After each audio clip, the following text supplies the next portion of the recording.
DM साहब को ज्ञापन देने आए थे? जी, मैं डीएम साहब के पास अपनी फरियाद लेकर के आई हूँ कि रोज प्रतिदिन में मुझे मानसिक रूप से टार्चर किया जा रहा है। मेरे परिवार के खिलाफ में षड्यंत्र रचा जा रहा है, मेरे खिलाफ में षड्यंत्र रचा जा रहा है। और ये षड्यंत्र के सूत्रधार जो है वो आदरणीय हमारे पूर्व सांसद सुब्रत पाठक जी, जिन्होंने हमारे गेस्ट हाउस को लेकर के हमें ये कहा कि हम भू माफिया हैं। मैं आप सब लोगों को ये बात को अवगत करा देती हूँ कि हमारी जितनी भी जमीनें हैं 35-40 बीघे से ज्यादा जमीन नहीं, और जिसमें हम मेरे खुद के नाम पे सिर्फ 3 बीघे जमीन है। और 3 बीघे जमीन वाली महिला कैसे भू माफिया हो सकती है? और 35-40 बीघे की जमीन में हम मेरे ससुर साहब, मेरी सासू माँ, मेरे हस्बैंड और मेरे देवर देवरानी 6 लोग आते हैं। इतनी सी जमीन में कैसे लोग भू माफिया हो जाते हैं? जो ये बड़ा उससे कह रहे हैं कि चपुन्ना के भू माफिया। और रही बात मेरे गेस्ट हाउस की, राधा रानी गेस्ट हाउस की, तो आज इन्हें ये पर लग रहा है कि वो हमने सरकारी भूमि में बनाया है, अवैध जमीन पे कब्जा किया है।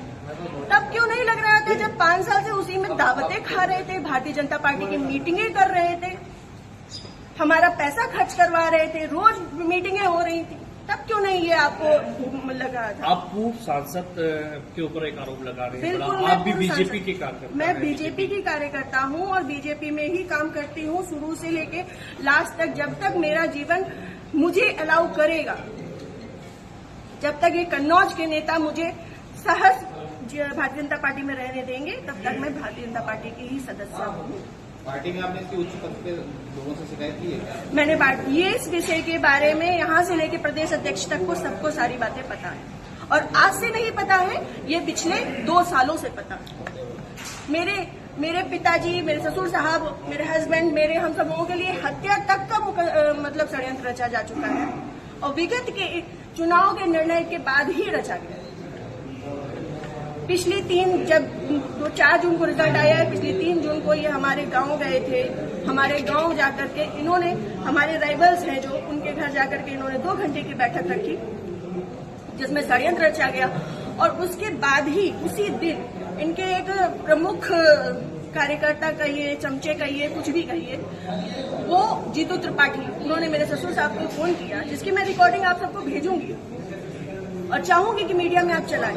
उन्होंने मेरे ससुर साहब को धमकी दी कि अगर चपुन्ना चुनाव नहीं जीता तो आपको 4 तारीख के बाद देख लिया जाएगा। उसके बाद से ये सारा षड्यंत्र रचा गया। क्या चुनाव हरवाने में आपका भी श्रेय जाता है? मैं भारतीय जनता पार्टी तरीके से वो आरोप लगा रहे हैं क्या? वो कुछ भी कहे, वो तो ये भी कह रहे हैं कि भाई नेहा त्रिपाठी ने 20 लाख रुपए ले लिए थे सपा से। वो तो उनका मुंह है, कुछ भी कह सकते हैं। पर मैं भारतीय जनता पार्टी की कार्यकर्ता हूँ और सभी लोग सोशल मीडिया जानते हैं, चलाते हैं, सभी लोग मेरी आईडी में देख सकते हैं कि मैंने किस तरीके से काम किया है। मैं सुब्रत पाठक के लिए काम नहीं करती, मैं भारतीय जनता पार्टी के लिए काम करती हूँ। आपने प्रशासन और पुलिस से शिकायत की इस बारे में? जी, मैंने पिछली 25 तारीख को प्रशासन पुलिस से शिकायत की थी, जिसमें सीओजी की टीम गठित है और अभी तक कोई भी पकड़ा नहीं गया है। क्या मानती है पुलिस, प्रशासन और पुलिस दोनों लापरवाही कर रहा है? संभवतः हो सकता है, क्योंकि जिस हिसाब से अब दिन बीतते जा रहे हैं तो मेरा भी सब्र का पैमाना टूटता जा रहा है और मुझे, मेरे परिवार को बहुत ज्यादा खतरा है इन लोगों से जो हमारे दुश्मन हैं।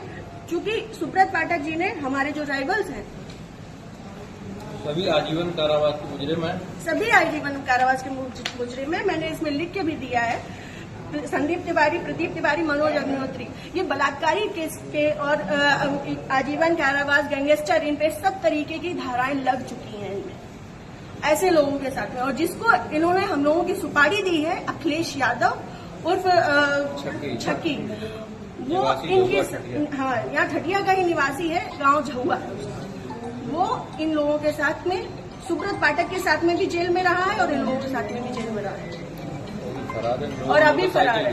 और इन लोगों की मोटरसाइकिल भी उनके पास है, अभी तक वो भी बरामद नहीं हुई। ये लोग सिर्फ मेरा मानसिक, शारीरिक और चारित्रिक शोषण करते आ रहे हैं 2 साल से। मैं 3 साल से मैं बहुत ज्यादा परेशान हो चुकी हूँ।